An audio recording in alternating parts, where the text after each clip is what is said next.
Hey, good morning, it's Owen, Bigland. This is the Inside Edge video blog. I was listening to the Bill Good show on CKNW a couple weeks ago in my car. The topic was real estate, how unaffordable Vancouver is. They were talking about development costs, affordable housing initiative that the city's trying to undertake. It's a popular topic. They run these every couple of weeks on CKNW.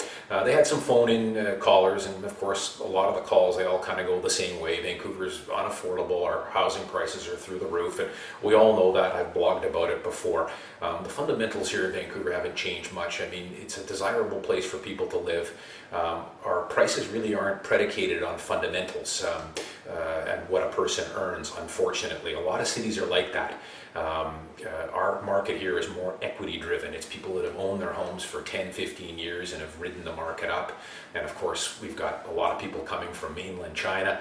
They've got money, they bid the prices up too. So our fundamentals work a little bit differently here. But that said, some of the phone-in callers were saying that the prices have gone up too quick. And I have to sometimes question that. If you look at the numbers and what the price of a Vancouver home has done over the last 10 or 15 years, it's gone up all right. Some more than others. I've blogged about it as well before, that detached homes have accelerated at a much quicker pace than stratified properties. As a matter of fact, stratified properties right now, condos in downtown Vancouver, if it's $400,000 today, that's what it was worth about 5 years ago. The condo market downtown has been stagnant for the last 5 years, so it really hasn't gone up much at all. But I think when you actually look at the numbers, I tell all my clients, if you're buying a detached house, or even a condo in general, you can expect that price to double about every 15 years, and that's being pretty conservative. You pay $500,000 for that detached house today, it's going to be worth $1 million 15 years from now. Now, we've gone up a lot quicker than that the last 10 years. If you would have bought a house 6 or 7 years ago in West Richmond here, you pretty much doubled your money. But don't be expecting that type of appreciation over the long term. We've had a pretty good spike here, and now things have started to level off. But every 15 years, conservatively, it's going to double. And you have to expect that. Just inflation alone, on average, has run about 3%. So anyone, if you ask anyone that's ever done a reno, a fairly sizable reno where they're doing kitchens and bathrooms and flooring, they'll tell you that it's not cheap. And especially if you've done multiple renos over the last 10 or 15 years. For instance, I renovated a house 10 years ago. And bathrooms, kitchens, flooring, and I just went through the same thing about a year ago. And I can tell you that I had all my receipts from 10 years ago for the flooring and the kitchen and the cabinets and the tile, the roof, everything else. I had detailed binder of what I spent as far as materials and what I spent as far as labor. And I basically did the exact same renovation to the same extent on this other house.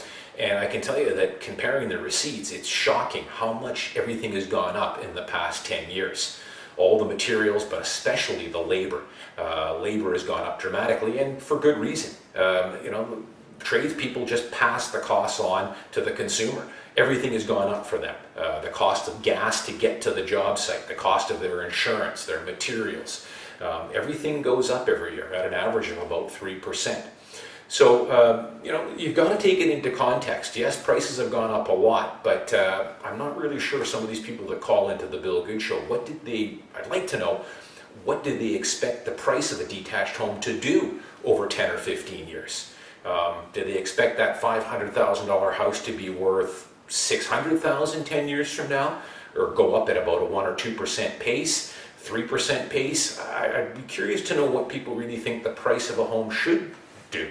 Now, if you want to compare it, you can go online, go onto Yahoo Finance. It's easy to look up. Look up what the appreciation has been on a good blue chip stock. For instance, take Coca-Cola. In 1990, if you would have put $10,000 into Coca-Cola, bought $10,000 worth of shares, today, 23 years later, that would be worth $118,000. So the price of Coca-Cola in the last 23 years has gone up 1,000%. And it's the same with just about any blue chip stock you plug in. Procter & Gamble, Johnson & Johnson, Pepsi, Pfizer, Costco. Plug in pretty much any blue chip company, Walmart, and project what it's done as far as appreciation over the last 10, 15, 20 years. and you'll be pretty surprised. It's going to be 500 to 1,000%. So when you put it into context, yeah, before I get a lot of nasty emails, I know the prices have gone up a lot, but you know, you've got to put it into context to what other investments have been going up as well. And at the very least, the price of your home should go up at least par with inflation. It won't every year, it's always going to have a lag, but it should go up 3 to 4% annually.